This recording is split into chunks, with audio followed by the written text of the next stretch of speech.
Merci, Monsieur le maire. Cette délibération, effectivement, relative à l'attribution de la subvention de fonctionnement au CCS pour l'exercice 2023 est certes récurrente chaque année. Elle est plutôt technique, mais elle est surtout, pour moi, en tant que vice-présidente du CCS, mais aussi pour l'ensemble des groupes de la majorité, l'occasion de remercier l'engagement à la fois de la ville en faveur du soutien à notre centre communal d'action sociale et bien sûr le CCS pour son action. La politique de solidarité de la ville s'engage au travers de son plan de mandat à créer des interactions et s'intégrer au cœur de l'action territoriale menée par la ville dans les secteurs de la santé, on l'a vu récemment avec le contrat local de santé, mais aussi de l'insertion, de l'économie, du logement aussi, de l'éducation et de la culture. C'est dans cette logique de projet global où l'objectif de solidarité traverse l'ensemble des politiques publiques que la ville de Lyon fait le choix de conduire une politique sociale visant à co-construire avec l'ensemble des acteurs du territoire une ville inclusive et solidaire. C'est le sens du projet social du CCAS, voté à l'unanimité par le conseil d'administration, comme par ce conseil municipal en septembre 2021. Lyon, ville de l'accès au droit, Lyon, ville inclusive, Lyon, ville hospitalière, Lyon, ville ouverte.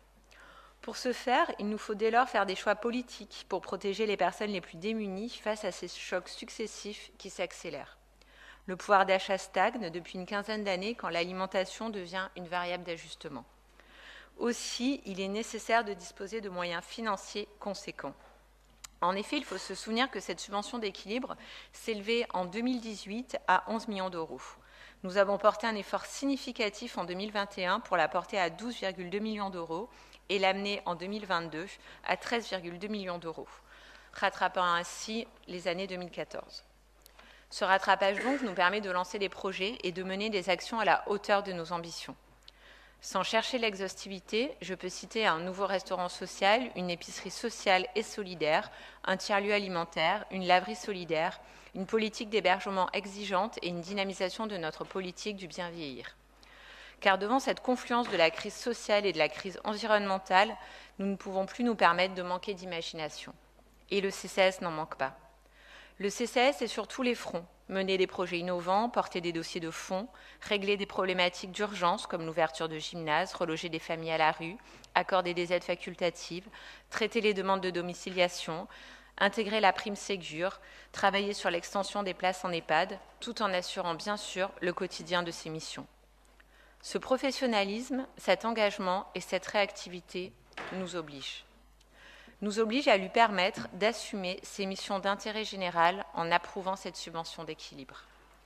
Tous les acteurs de la solidarité ont un rôle incontournable en temps de crise. D'une part parce qu'ils viennent en aide à des personnes qui ont besoin d'être protégées face à une inflation qui va les frapper plus durement que le reste de la population.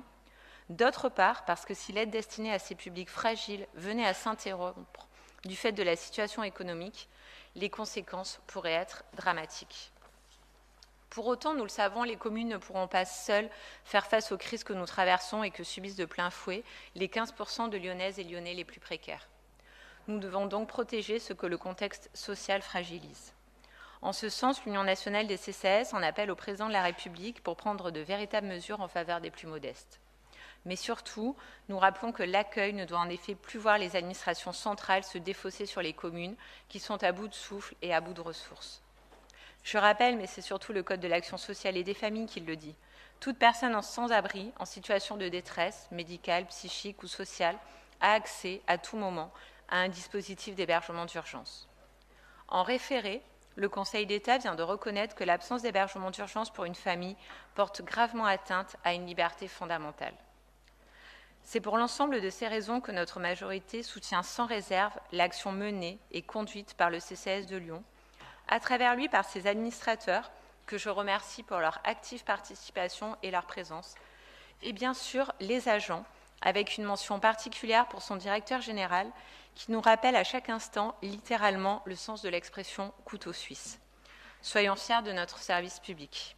Je vous invite bien évidemment à voter favorablement cette délibération. Je vous remercie.